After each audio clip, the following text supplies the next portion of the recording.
Oh, I can't continue anymore. I'm so tired. I can't do this again. No man in this city ever satisfied my urge. I tried all of you. Nobody satisfied me. The silk sheets were soaked with sweat, and Devon couldn't feel his legs. He lay there on Lyra Vane's king-size bed, chest heaving like he'd run a marathon, vision blurry at the edges, wondering if he was about to die in the penthouse of the richest woman in America.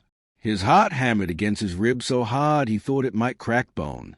Lyra sat at the edge of the bed, her dark skin glowing under the dim lights, not a single hair out of place, looking like she'd just finished a light yoga session while he felt like he'd been hit by a freight train.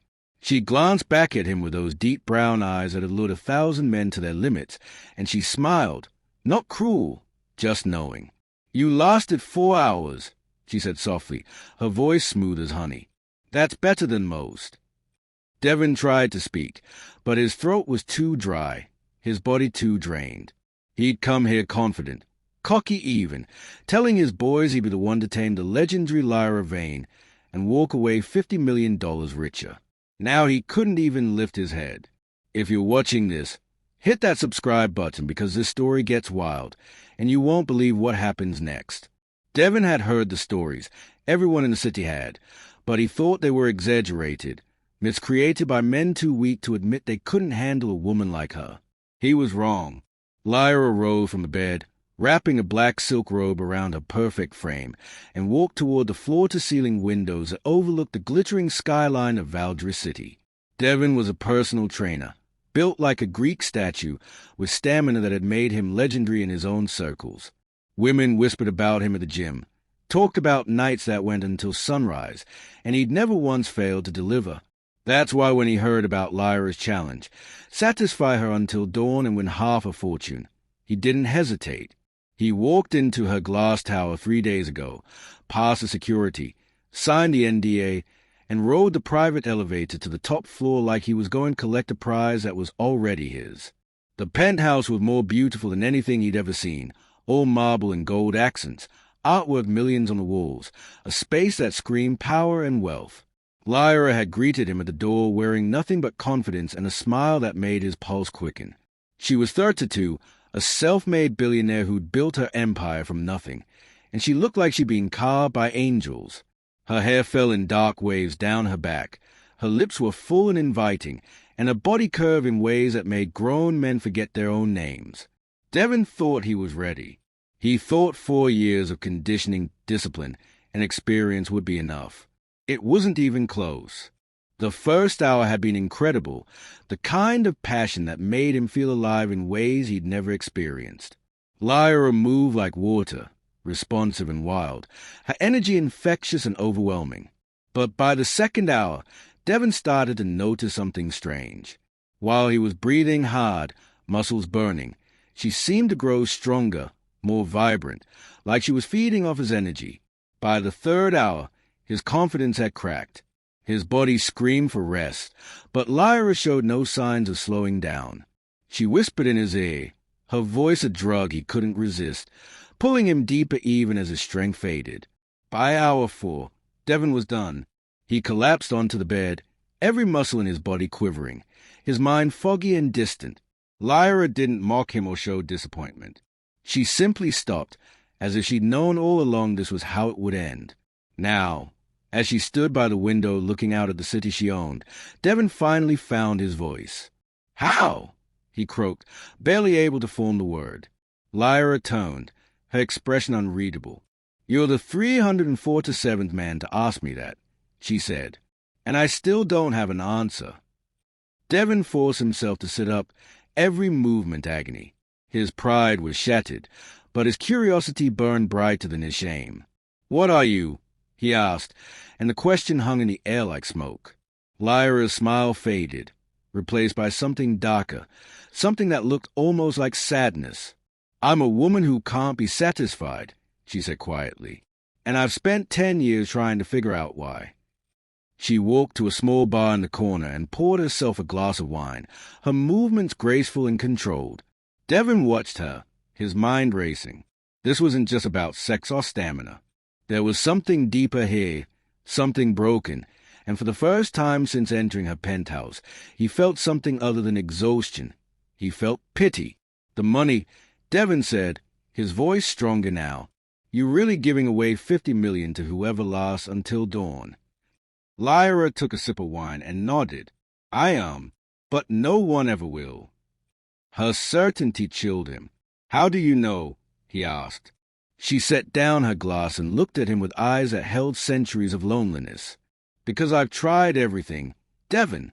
Athletes, musicians, businessmen, soldiers, even a few who claimed they had supernatural endurance. They all fall. They all break. And I'm still here, empty. The word empty echoed in the silence. Devin managed to stand, his legs shaking but holding. He grabbed his clothes from the chair and started dressing, each movement slow and deliberate. Part of him wanted to leave and never look back, to forget this night and the woman who'd humbled him so completely. But another part of him, the part that had always been drawn to impossible challenges, couldn't let it go. What if it's not about the physical? He said suddenly, the thought forming as he spoke.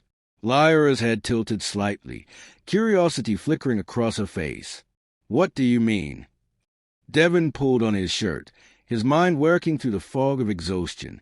What if all these men, including me, have been trying to win a game that can't be won the way we're playing it? Lyra's expression shifted, something dangerous and hopeful sparking in her eyes. Go on. But Devin shook his head. I don't have the answer. I'm just saying maybe you're looking for something that can't be found in the bedroom. The silence stretched between them, heavy with unspoken possibilities. Then Lyra did something Devin didn't expect. She laughed, a real, genuine sound that seemed to surprise even her. You might be the first honest man who's walked through that door, she said. Devin headed toward the elevator, but before he stepped inside, he turned back one last time. There's someone out there who can give you what you need, Lyra, but I don't think is coming for the money. The elevator doors closed, and Lyra was left alone in her penthouse, Devin's words echoing in her mind.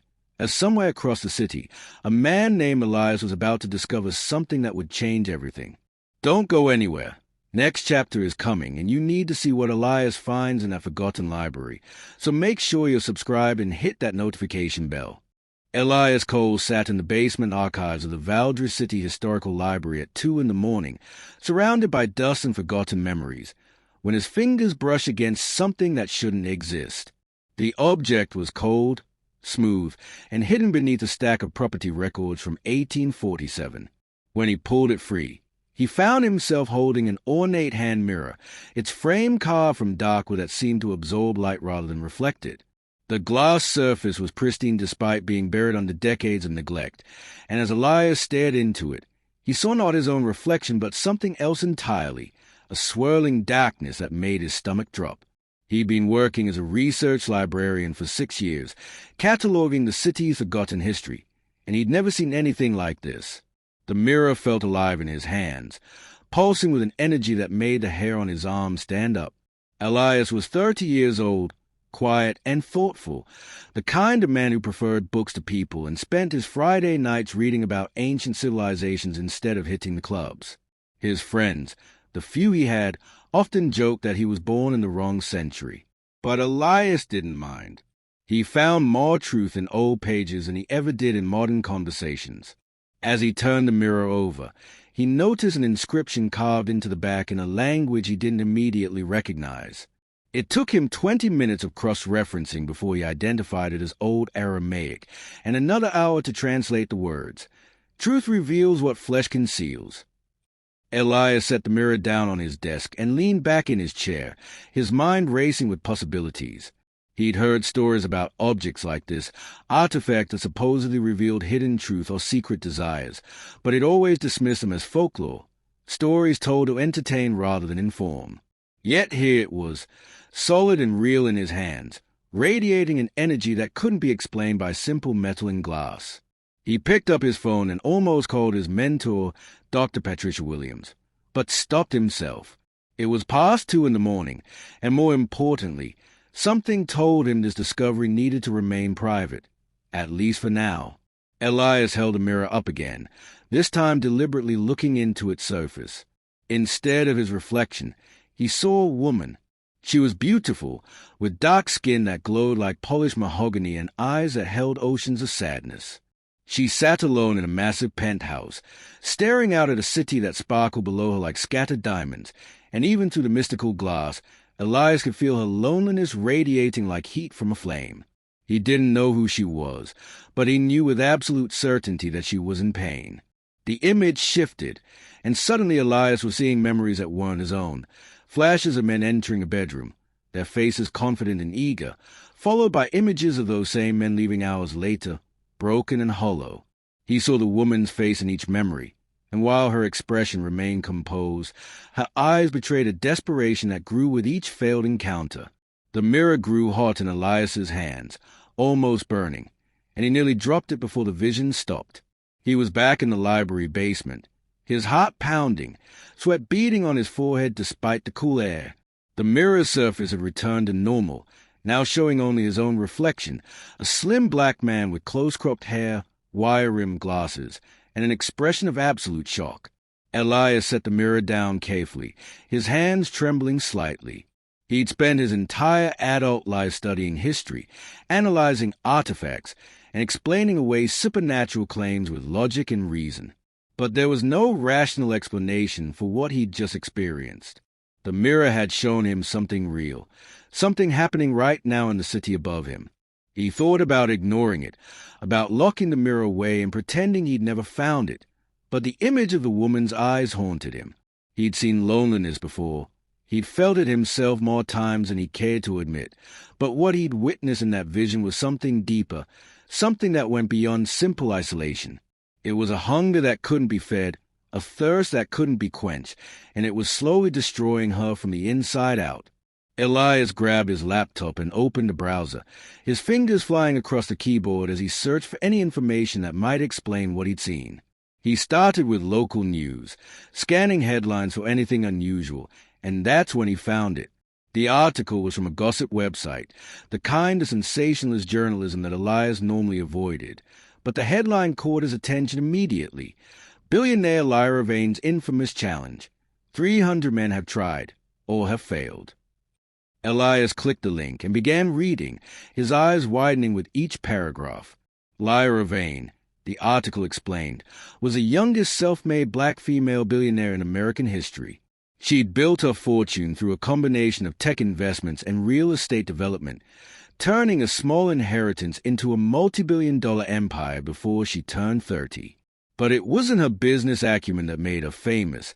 It was a legendary sexual appetite and the challenge she'd issued to every man in the city. The article went into explicit detail about the challenge, how Lyra offered $50 million to any man who could satisfy her from dusk until dawn, and how every single challenger had failed. Some lasted hours, others barely made it past one, but the result was always the same. Men entered her penthouse confident and left broken, and the legend of Lyra Vane grew with each failure. Elias sat back, his mind connecting the dots between the mirror's vision and the article. The woman he'd seen was Lyra Vane, and her insatiable urge wasn't just a matter of physical stamina. It was something deeper, something the mirror had revealed to him. He looked at the artifact again, understanding dawning slowly but surely. The mirror of truth didn't just show reflections. It showed souls, and what it had revealed about Lyra Vane was that her hunger came from a place of profound emptiness that no physical act could ever fill. Elias spent the rest of the night researching everything he could find about Lyra Vane. He read business profiles, watched interviews, and studied photographs, building a picture of a woman who was brilliant, driven, and utterly alone. In every image, he saw the same thing, success wrapped around loneliness like a beautiful poison. By the time the sun rose over Valdres City, Elias had made a decision that terrified and excited him in equal measure. He was going to accept Lyra Vane's challenge, not because he thought he could satisfy her physically. He knew he couldn't, but because the mirror had shown him the truth, and truth was the only weapon that could break whatever curse held her captive. He arrived at her glass tower at 9 a.m, dressed in his usual button-down shirt and slacks, carrying nothing but the mirror wrapped carefully in cloth. The security guard at the desk looked him up and down with barely concealed amusement. "You here for the challenge?" the guard asked, smirking. "I am," Elias replied quietly. The guard's smirk widened. "Fill out this form and sign the NDA. Elevators on the right. Good luck, brother. You're gonna need it." As Elias rode the elevator to the penthouse, his heart hammered against his ribs, but his resolve didn't waver. He wasn't here to win a battle of stamina. He was here to offer something no other man had thought to bring: understanding, vulnerability, and the truth reflected in an ancient mirror. The elevator doors opened, and Lyra Vane stood waiting, her expression one of practiced welcome mixed with barely concealed boredom, having no idea that the quiet man stepping into her world was about to change everything. If you're hooked, drop a like right now and comment what you think Elias should do next, and stay tuned for next chapter where Lyra and Elias finally meet face to face and nothing goes the way anyone expected. Lyra Vane had seen every type of man walk through her penthouse doors, but Elias Cole was different from the moment he stepped off the elevator, and that difference made her curious in a way she hadn't felt in years. He wasn't built like an athlete, didn't carry himself with the swagger of a businessman, and didn't have the hungry look of someone chasing $50 million. Instead, he stood there in his modest clothes, glasses slightly crooked on his face, holding a cloth-wrapped object like it was more valuable than all the art on her walls. Lyra studied him for a long moment, her practiced smile still in place, trying to figure out his angle. Every man who came here had an angle. Some thought their stamina would win, others believed their technique was special, and a few even tried emotional manipulation, thinking they could sweet-talk their way to her fortune. But Elias just stood there, calm and observant, looking at her not with lust or greed, but with something that looked uncomfortably close to compassion. "You're different," Lyra said finally, her voice carrying that honey-smooth quality that had melted stronger men than him. "Let me guess, you're here to tell me that you're not like the others." Elias shook his head slowly. "No, I'm exactly like the others. I can't give you what you think you want." The honesty caught Lyra off guard. In 6 years of this challenge, no man had ever walked in and admitted defeat before even trying. Her curiosity deepened, and she found herself genuinely interested for the first time in months. Lyra gestured toward the living area, a sprawling space with white leather furniture and floor-to-ceiling windows that offered a view of the entire city. "Then why are you here, Elias?" She'd learned his name from the sign-in sheet her security had sent up, and she watched his reaction when she used it. Most men got excited when she said their names, like it meant something special, but Elias just nodded and walked toward the seating area with a quiet confidence that didn't match his unassuming appearance. He sat down on the couch, placing the wrapped object carefully beside him, and looked up at her with eyes that were far more perceptive than she was comfortable with. "I'm here because I found something that showed me the truth about you," Elias said, "and I think you deserve to know what I saw." Lyra's smile faded slightly. She'd heard every pickup line, every manipulation tactic, every attempt at psychological gameplay, but this was new. She sat down across from him, crossing her legs, her silk robe shifting to reveal smooth skin that had distracted countless men. Elias's eyes didn't wander. He kept his gaze locked on Hayes, and that simple act of respect made something twist in Lyra's chest. "What truth?" she asked, her voice losing some of its practiced smoothness. Elias unwrapped the cloth, revealing the ancient mirror, and Lyra felt a chill run down her spine the moment she saw it. The mirror looked wrong somehow, like it existed slightly outside of normal reality. Its dark wooden frame seemed to absorb the morning light streaming through the windows, and the glass surface reflected nothing, just a swirling darkness that made Lyra's breath catch. She collected art and artifacts worth millions, had seen treasures from every corner of the world, but she'd never encountered anything that radiated power the way this simple mirror did. Elias held it carefully, reverently, and turned it so the glass faced away from both of them. "This is the mirror of truth," he said quietly. "I found it last night in the library archives. It doesn't show your face or your body. It shows your soul, your deepest need, the truth that you hide from everyone, including yourself." Lyra wanted to laugh, to dismiss this as another elaborate con, but something in Elias's voice stopped her. He wasn't performing or trying to impress her. He was simply telling her what he believed to be true, and the sincerity in his words was more disarming than any seduction technique she'd encountered. "And what did this magic mirror show you about me?" Lyra asked, unable to keep the slight edge of mockery from her tone. Elias met her eyes, and what she saw there made her defensive walls crack just slightly. "It showed me that you're not insatiable because of desire," he said softly. "You're insatiable because you're trying to fill a void that can't be filled with physical pleasure. Every man who walks through that door thinks this is about sex, about stamina, about conquest. But it's not. It's about loneliness so deep that it's become a curse." The words hit Lyra like a physical blow. She stood up abruptly, her hands clenched into fists, anger flashing across her face. "You don't know anything about me," she said, her voice sharp as broken glass. "You've been here 5 minutes, and you think you figured out what 300 men in 10 years couldn't." Elias didn't flinch or back down. He simply sat there, holding the mirror, his expression sad but certain. "I know what the mirror showed me," he said. "I saw you sitting alone in this penthouse, surrounded by everything money can buy, and I felt your loneliness like it was my own. I saw memories of every man who failed you, and I saw that with each failure, the emptiness inside you grew larger. This isn't a challenge, Lyra. It's a cry for help that you disguise as a game." Lyra's anger crumbled, replaced by something raw and vulnerable that she hadn't let anyone see in years. She turned away from him, walking to the windows, her arms wrapped around herself like she was trying to hold her pieces together. The city stretched out below her, millions of people living their lives, and she'd never felt more isolated than she did in that moment. Elias had seen through her in minutes, had stripped away the legend and the mystique and exposed a wounded woman underneath, and she hated him for it even as part of a felt relief. "Get out," she whispered, her voice breaking slightly. "Take your mirror and get out." But Elias didn't move. He set the mirror down on the coffee table and stood, taking a cautious step toward her. "I didn't come here to hurt you," he said gently.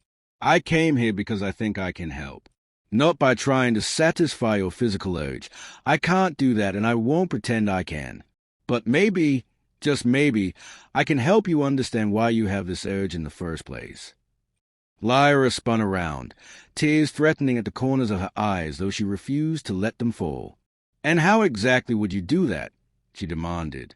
"You going to psychoanalyze me? Tell me some story about childhood trauma? I've had therapists, Elias. I've had specialists. I've tried everything." Elias shook his head. "I'm not a therapist. I'm just someone who understands loneliness, who spent years surrounded by history and stories, and realized that the past is answers we've forgotten. That mirror showed me something about you, but it can show you something too. It can show you the truth about what you're really searching for." Lyra stared at him, her carefully constructed armor cracking with every word. Part of her wanted to call security and have him thrown out. But another part, the part that had been screaming silently for years, wanted to know what the mirror would reveal. "If I look into that mirror," she said slowly, "and I see nothing special, if this is just another con, I'll destroy you. Financially, professionally, I have the power to erase you from this city." Elias nodded, accepting the threat without fear. "I understand. But I don't think it's a con, Lyra. I think it's the answer you've been searching for." The tension in the penthouse was thick enough to choke on as Lyra walked slowly back to the couch, her eyes never leaving the dark mirror that sat waiting on the coffee table, and Elias held his breath, knowing that what happened in the next few moments would determine not just his fate, but Hayes as well. "Don't you dare leave now. Next chapter is where everything changes and Lyra finally looks into the mirror of truth, so make sure you're subscribed because what she sees will blow your mind. Start CH." Lyra's hand trembled as she reached for the mirror of truth, and that trembling terrified her more than anything she'd experienced in the past decade because Lyra Vane didn't tremble, didn't show weakness, didn't allow herself to be vulnerable in front of anyone. Yet here she was, her fingers hovering inches above the dark wooden frame, feeling the energy radiating from the ancient artifact like heat from a fire. Elias sat quietly beside her, not pushing, not explaining, just present in a way that felt both comforting and unsettling. Lyra had built her empire on control, on knowing every angle and anticipating every move. But this moment existed completely outside her control, and that lack of power made her want to run. She thought about all the men who'd walked through her doors, all the money she'd spent trying to fill the emptiness inside her, all the nights she'd lain awake wondering why nothing ever satisfied her hunger. Maybe this mirror would finally give her answers. Maybe it would show her nothing but her own reflection and prove that Elias was just another man with another angle. Either way, she needed to know. Lyra picked up the mirror, her breath catching as a cold metal touched her skin, and slowly turned it to face her. What she saw made her gasp, made her whole body go rigid, made tears finally spill down her cheeks despite years of practice holding them back. The mirror didn't show her beautiful face or her perfect body or any of the physical attributes that men worshipped and women envied. Instead, it showed her as a little girl, maybe 7 years old, sitting alone in a foster home bedroom while other children played outside. The vision was so vivid that Lyra could smell the musty carpet and hear the distant laughter of kids who'd learned to trust each other while she'd learned that trust was a luxury she couldn't afford. She watched her younger self rock back and forth, arms wrapped around her knees, whispering promises to herself that one day she'd be so successful, so powerful, so untouchable that she'd never feel abandoned again. The image shifted, and now teenage Lyra stood in front of a bathroom mirror, trying on makeup she'd stolen from a drugstore, practicing smiles and poses, learning to use her developing beauty as armor against a world that had rejected her.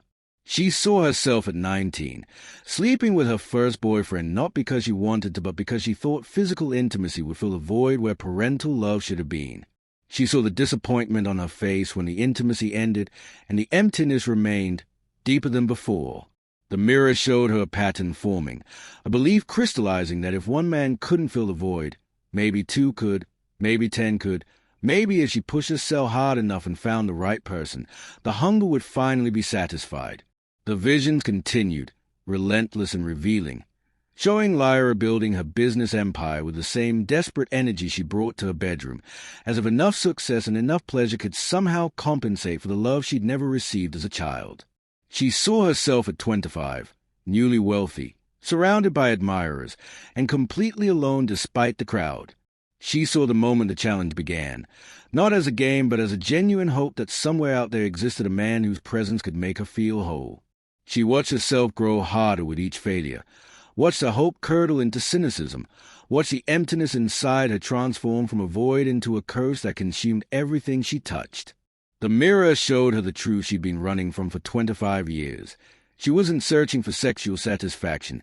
She was searching for the unconditional love and acceptance she'd never received as an abandoned child, and she convinced herself that physical intimacy could substitute for emotional connection.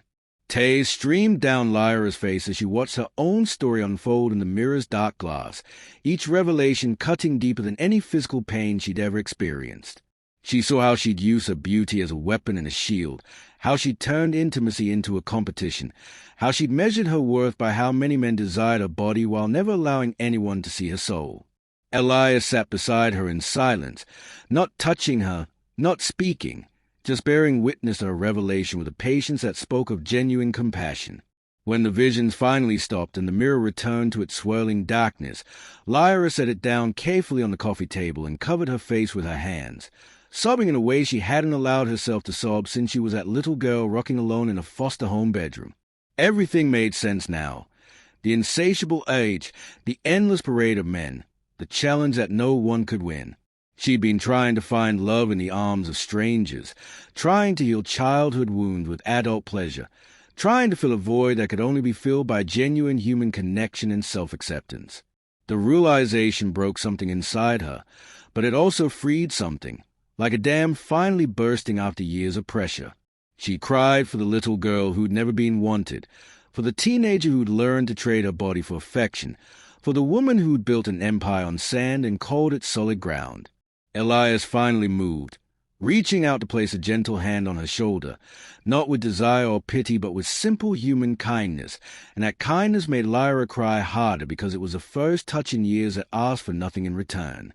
"I'm broken," Lyra whispered through her tears, her voice raw and small. "I've always been broken, and I didn't even know it."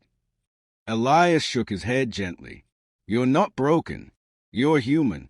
You experience trauma that no child should experience, and you survive by building walls and creating armor. But those survival mechanisms became a prison, and now you're finally seeing the bars. Lyra looked at him, really looked at him, seeing past his plain appearance to the depth of understanding in his eyes. "How did you know?" she asked. "How did you see what no one else saw?" Elias smiled sadly. "Because I'm lonely too. Maybe not in the same way, maybe not with the same intensity, but I understand what it feels like to build walls so high that no one can reach you even when you're desperate for connection. When I saw your vision in the mirror last night, I recognized myself in your pain." The honesty of his admission created an intimacy between them that was more profound than anything Lyra had experienced in hundreds of physical encounters. For the first time in her adult life, she felt truly seen, not as a beautiful object or impossible challenge or billionaire heiress, but as a wounded person trying to find her way through darkness. She realized that Elias had given her something infinitely more valuable than sexual satisfaction. He'd given her truth, understanding, and the beginning of genuine connection. The curse that had held her captive for a decade began to lift, not because a man had satisfied her physical urge, but because someone had finally seen and accepted her emotional need. Lyra reached out and took Elias's hand, not with seduction or manipulation, but with simple gratitude and connection. "What happens now?" she asked, her voice still shaky but gaining strength. "I don't know," Elias admitted. "But maybe that's okay. Maybe not knowing is better than pretending we have all the answers." They sat together on the white leather couch as morning turned to afternoon, talking about foster homes and libraries, about loneliness and survival, about the walls they'd built and the courage it took to tear them down. Lyra told him stories she'd never shared with anyone, and Elias listened with a kind of attention that felt like a gift. For the first time in years, Lyra wasn't performing or competing or trying to prove anything. She was just being herself, vulnerable and honest, and discovering that being seen for who she really was felt better than any physical pleasure ever had. As the sun began to set outside the floor-to-ceiling windows, painting the city in shades of orange and gold, Lyra realized that the challenge was finally over, not because someone had lasted until dawn, but because she no longer needed to issue the challenge at all. But just as she was beginning to feel something like hope, her phone buzzed with a message that made her blood run cold. A photograph of Elias entering her building that morning, sent from an unknown number with a caption that read, "Your new toy is about to cost you everything." Someone had been watching, someone with an agenda, and whatever peace Lyra had just found was about to be shattered in ways she couldn't yet imagine. You need to see what happens next. Hit that like button and subscribe, because next chapter is going to take this story to a whole new level of drama that you cannot miss. Lyra stared at her phone screen, her newfound peace evaporating like steam as a threatening message burned into her vision, and the worst part wasn't the threat itself, but the fact that she recognized the number it came from. It was blocked, but the timing and tone told her exactly who sent it. Marcus Chen, her former business partner and ex-lover, the only man she'd ever trusted with both her body and her business, the man who'd stolen $3 million from their joint venture 5 years ago and disappeared into the shadows of corporate America. Lyra's hand shook with rage as she showed the phone to Elias, watching his expression shift from confusion to concern as he read the message and studied a photo of himself entering the building that morning. Someone had been watching them, documenting their meeting, and now that someone was threatening to weaponize that documentation in ways that could destroy everything Lyra had built. She knew how Marcus operated. He was a master manipulator who collected information like weapons and used them precisely when they would cause maximum damage. The photo meant he'd been surveilling her building for weeks, maybe months, waiting for the perfect moment to strike, and Elias's arrival had given him exactly the ammunition he needed. Lyra's mind raced through possibilities and consequences, her business instincts kicking into overdrive despite the emotional vulnerability she'd just experienced. If Marcus released that photo with the right narrative, he could paint her as desperate, unstable, someone whose billion-dollar empire was built on sexual dysfunction rather than business acumen. Her investors would panic, her competitors would circle like sharks, and everything she'd worked for could crumble because of one morning's honest vulnerability. Elias watched Lyra's face transform from openness back to the hardened mask of a woman preparing for war, and it hurt him to see her walls rebuilding so quickly after she just found the courage to tear them down. "Who is he?" Elias asked quietly, sensing that Lyra knew more than she was saying. Lyra stood and walked to her home office, a smaller room off the main living area filled with monitors and files and the tools of her empire, with Elias following close behind. She pulled up a file on her computer, and Elias found himself looking at the face of a handsome Asian man in his late 30s, wearing an expensive suit and a smile that didn't reach his eyes. "Marcus Chen," Lyra said, her voice cold and controlled. "We started a tech investment firm together 7 years ago when I was just beginning to build my fortune. He was brilliant, charming, and I was stupid enough to think he cared about me rather than my money."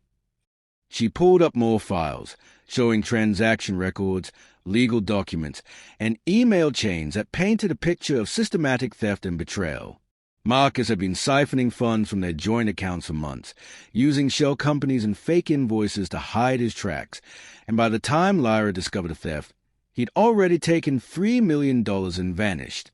She'd hired investigators, lawyers, and even some people who operated in legal gray areas, but Marcus had covered his tracks too well.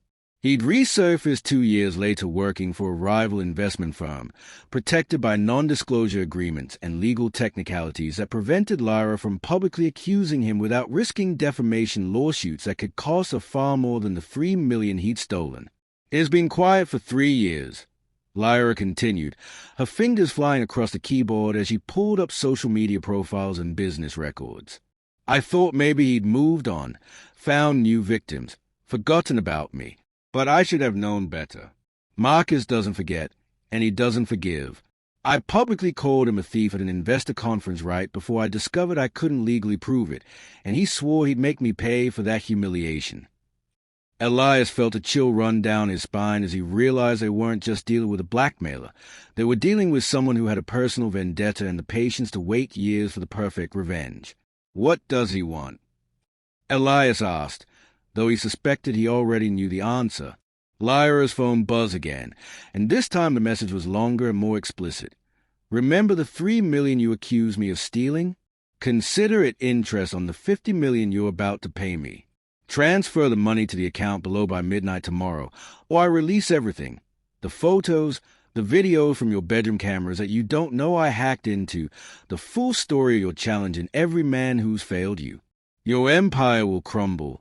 Your investors will flee, and the world will know that the great Lyra Vane is just a broken woman playing games in her penthouse. You have 26 hours. The message included a cryptocurrency wallet address and ended with a laughing emoji that made Lyra want to throw her phone through the window. Elias read the message over Lyra's shoulder and felt anger rise in his chest, a protective instinct he didn't know he possessed flaring to life. "He hacked your cameras," Elias said, the violation of that intrusion making him sick. "That's not just blackmail, that's illegal surveillance. We can go to the police." Lyra laughed bitterly, shaking her head. "And tell them what? That a man I accused of theft 3 years ago, whom I couldn't prove stole from me, has now hacked my security cameras and is blackmailing me? Marcus is too smart for that. He'll have routed the hack through a dozen countries, used encryption that can't be traced, and even if the police believed me, the investigation would take months. By then, the damage would be done. The moment this story hits the news, my reputation is destroyed." She collapsed into a desk chair, the weight of the situation crushing down on her just hours after she finally felt free. Elias knelt beside her chair, his mind working through possibilities with the same methodical approach he brought to historical research. "What if we don't give him what he wants?" Elias suggested. "What if we take away his power by controlling the narrative ourselves?" Lyra looked at him like he'd suggested she jump off the building. "You mean go public with the challenge? Admit to the world that I've been running this game for 6 years? That would destroy me just as surely as Marcus's blackmail." But Elias shook his head, a plan forming in his mind that was risky but might be their only chance. "Not exactly. What if you go public with the truth we discovered today? What if you tell your story, Not the legend of the insatiable billionaire, but the real story of a foster child who survived trauma by building walls and seeking connection in all the wrong places. What if you take away Marcus's weapon by being honest about your pain before he can weaponize it? Lyra stared at Elias like he'd spoken a foreign language, her business mind rejecting the idea even as a newly opened heart recognized the wisdom in it. "That's insane," she whispered. "Admitting vulnerability in business is suicide. My competitors would tear me apart. My investors would see weakness and pull their money. Everything I've built is based on being untouchable, invulnerable, stronger than everyone else." Elias took her hands in his voice gentle but firm. "And how has that worked out for you? You have billions of dollars and you're miserable. You have power and you're empty. Maybe it's time to try something different. Maybe strength isn't about being invulnerable. Maybe it's about being brave enough to show your scars." The words hit Lyra like the mirror's visions had, revealing another truth she'd been avoiding. She'd spent her entire adult life building armor, and that armor had become a prison more secure than any Marcus could construct. The idea of voluntarily dismantling that armor terrified her more than any business loss or public humiliation. But as she looked into Elias's eyes and saw genuine care looking back at her, she realized he might be right. "If I do this," Lyra said slowly, "if I tell my story publicly, there's no going back. The legend of Lyra Vane ends, and I become just another person with trauma trying to heal. Are you sure that's what I should do?" Elias squeezed her hands gently. "I'm not sure of anything, but I know that secrets give people like Marcus power over you, and truth sets you free. It's your choice, Lyra. You can pay him $50 million and hope he goes away, knowing he'll probably come back for more, or you can take control of your own narrative and show the world who you really are." Lyra stood, pacing the office as her mind worked through scenarios and possibilities with the analytical skills that had made her a billionaire. She thought about the mirror of truth still sitting on her coffee table, about the visions it had shown her, about the little girl who just wanted to be loved, and the woman who'd spent decades running from that need. Maybe Elias was right. Maybe the only way to defeat Marcus wasn't to hide from his threats, but to step into the light and show her truth before he could twist it into a weapon. She pulled out her phone and opened her social media account, the one with 3 million followers who knew her as an untouchable success story, and she began to type a message that would either save her or destroy her, while Marcus Chen sat in his luxury apartment across the city, watching his surveillance feeds and counting down the hours until midnight tomorrow, having no idea that his perfect revenge was about to backfire in ways he never anticipated. This is getting intense. Make sure you like this video and subscribe, because final chapter is a finale where everything comes together, and you'll see if Lyra's gamble pays off or if Marcus wins, so don't miss it. Lyra's fingers hovered over the post button on her phone, her heart hammering so hard she could feel it in her throat, because once she pressed that button and released her truth to 3 million followers, there would be no taking it back, no hiding behind the legend, no retreating into the armor she'd spent decades building. The post was raw and honest, 500 words that detailed her childhood in foster care, the abandonment that had shaped her, the trauma that had driven her to seek love in all the wrong places, and the challenge that had become a public spectacle of her private pain. She wrote about the mirror of truth, about the visions that had finally shown her what she'd been running from, and about Elias, the quiet librarian who'd seen past of beauty and wealth to the wounded woman underneath. She didn't mention Marcus by name, but she addressed the blackmail directly, stating that someone from her past was trying to weaponize her vulnerability and that she refused to give them that power. Lyra looked at Elias, who stood beside her with an expression of support mixed with concern, and she thought about all the men who'd walked through her doors seeking a prize, never once asking what she truly needed. Elias had asked. Elias had listened. Elias had offered truth instead of conquest, and that gift had been worth more than all the money in her accounts. She pressed post and watched the message go live, then immediately turned off her phone because she couldn't bear to watch the responses flood in. Not yet, not while her heart was still raw and exposed. Marcus Chen was pouring himself a glass of expensive whiskey in his downtown apartment when his phone exploded with notifications, alerts from the social media monitoring software he'd set up to track Lyra's online presence. He opened the app expecting to see business posts or meaningless inspirational quotes, but instead he found himself reading Lyra's confession, and with each word his face grew darker with rage because she'd done the one thing he hadn't anticipated. She'd told the truth before he could weaponize it. Marcus had spent 3 years planning this revenge, watching and waiting for the perfect moment to strike, and now she'd stripped away his power with a single honest post that was already going viral across social media. The comments section was exploding with messages of support, people sharing their own stories of trauma and healing, mental health advocates praising her courage, and business leaders applauding her vulnerability. What should have been a scandal that destroyed her was instead becoming a moment of human connection that made her more relatable and beloved than ever. Marcus threw his glass against the wall, watching it shatter with the same fury he felt at his perfect plan crumbling. He still had the videos, still had leverage, but Lyra had reframed the entire narrative.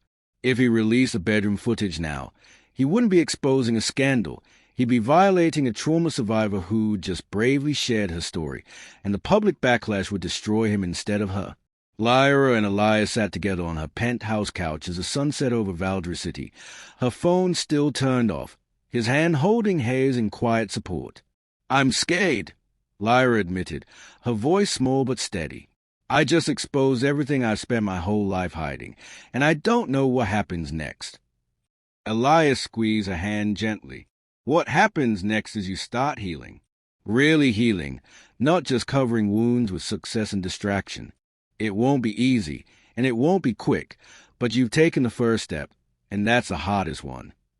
They talked about therapy and support groups, about taking time away from work to focus on her mental health, about building genuine relationships based on honesty rather than performance. For the first time in her life, Lyra allowed herself to imagine a future where she wasn't defined by her challenge or her wealth, where she was just a person trying to be better than she was yesterday. Elias talked about his own loneliness, about how he'd hidden in books and history because engaging with real people felt too risky, and Lyra realized that they were both wounded in different ways, both learning to be brave enough to be seen. As darkness fell over the city, Lyra finally turned her phone back on, bracing herself for whatever awaited in her notifications. The response was overwhelming. Messages of support from strangers, calls from investors affirming their confidence in her leadership, interview requests from major media outlets, and texts from people she'd lost touch with over the years saying they were proud of her courage. Marcus Chen watched the social media response with growing desperation, refreshing his feeds obsessively as Lyra's post reached 10 million views, then 20 million, then went international as news outlets picked up the story. "Billionaire bravely shares mental health journey," read one headline. "Lyra Vane's honest post sparked conversation about trauma and healing," read another. The narrative Marcus had tried to create, of a scandalous woman whose sexual dysfunction made her unfit to run a business empire, had been completely overwritten by Lyra's own words, and now he was the one in danger. His phone rang, and the caller ID showed his current employer, the rival investment firm, that had hired him despite his questionable past. "Chen, we need to talk about the social media post circulating about Lyra Vane," his boss said, his voice tight with concern. "Some people are pointing out that you used to work with her, and there are old forum posts from investor conferences where she accused you of theft. This is becoming a liability for our firm. I need you to come in tomorrow morning and explain your relationship with Ms. Vane before this becomes a bigger problem." Marcus felt panic rising in his chest as he realized that Lyra's honesty had done more than just deflect his blackmail. It had turned the spotlight on him, and people were starting to ask questions about the man she'd once called thief. His perfect revenge had backfired spectacularly, and now he was facing consequences he'd never anticipated. 3 months later, Lyra stood in front of a much smaller audience than she was used to, speaking at a mental health conference for former foster children, and she felt more fulfilled than she'd ever felt addressing a boardroom full of investors. She'd taken a step back from daily business operations, hired a CEO to run her companies while she focused on healing, and started a foundation dedicated to providing mental health resources for children in the foster care system. The challenge was officially over. The penthouse that had seen so many failed attempts at satisfaction now converted into office space for her foundation. Lyra had moved to a smaller, warmer apartment in a different part of the city, a space filled with books and comfortable furniture rather than expensive art and cold marble. She'd been in therapy twice a week, working through decades of trauma with a patient she'd never applied to anything in her life, and slowly, painfully, beautifully, she was learning to be gentle with herself. Elias had been there through all of it, not as a romantic partner, but as a genuine friend, the first real friend she'd had since childhood. They had dinner once a week, talked on the phone when she needed support, and he'd help her set up the Foundation's research library using his expertise in cataloging and organization. Their relationship had grown into something neither of them had expected, a deep, honest connection based on mutual respect and shared vulnerability rather than physical attraction or business advantage. Marcus Chen's story had a different ending, one shaped by consequences he tried to avoid for years. The spotlight Lyra's posts had cast on their former partnership led to new investigations into the financial irregularities from their joint venture, and this time, with fresh eyes and better technology, forensic accountants found the proof that had eluded Lyra's initial investigation. Marcus was arrested for wire fraud and embezzlement, and the trial became a cautionary tale about the long reach of justice and the danger of letting revenge consume your life. He was sentenced to 5 years in federal prison and ordered to repay the $3 million with interest, his career in finance permanently destroyed by the crimes he'd thought he'd gotten away with. Lyra felt no satisfaction in his downfall, only a sad recognition that Marcus had been trapped by his own pain just as she'd been trapped by Hayes, the difference being that she'd chosen healing while he'd chosen revenge. She wrote him one letter while he was in prison, not to gloat but to offer forgiveness, because a therapist had helped her understand that holding onto anger was just another form of prison. Marcus never wrote back, but Lyra didn't need him to. The forgiveness was for her own healing, not for his redemption. On a warm spring evening exactly 1 year after Elias had walked into her penthouse with a mirror of truth, Lyra hosted a small gathering at her apartment to celebrate the Foundation's first anniversary. 20 people crowded into her living room. Former foster children who'd benefited from the Foundation's programs, therapists, and social workers who volunteered their time, Elias and a few other genuine friends she'd made over the past year. There was laughter and conversation, warmth and connection, and as Lyra looked around the room, she realized that this simple gathering filled her with more joy than all the lavish parties in her penthouse ever had. She wasn't trying to impress anyone or prove anything or fill a void with external validation. She was simply present with people who cared about her, and that presence was enough. Elias caught her eye from across the room and smiled, raising his glass in a quiet toast to her journey, and Lyra smiled back with genuine happiness rather than practiced performance. Later that night, after everyone had gone home and Lyra was cleaning up the remnants of the party, she found the mirror of truth sitting on her bookshelf where she'd placed it months ago. She hadn't looked into it since that transformative morning with Elias, afraid of what new truths it might reveal, but now she felt ready. Lyra picked up the mirror and turned it toward her face, and this time she saw not a lonely child or a desperate woman, but simply herself, a person who'd been broken and was learning to heal, who'd made mistakes and was making amends, who'd been lost and was finding her way home. The mirror showed her surrounded by the genuine connection she'd built over the past year, showed her the lives she'd touched through her foundation, showed her a future where she continued to grow and heal and help others do the same. It showed her that the insatiable urge that had defined her for so long had finally been satisfied, not by a man who lasted until dawn, but by her own courage to face her truth and choose healing over hiding.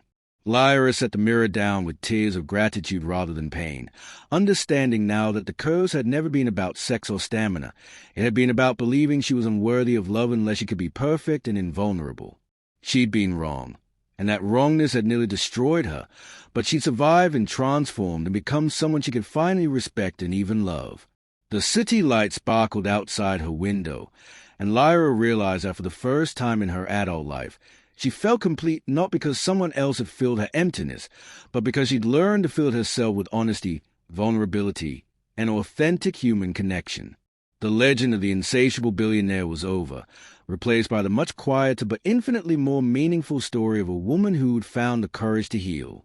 If this story touched your heart, please like this video, subscribe to the channel, and share it with someone who needs to hear that healing is possible, and drop a comment telling us what part of Lyra's journey resonated with you most.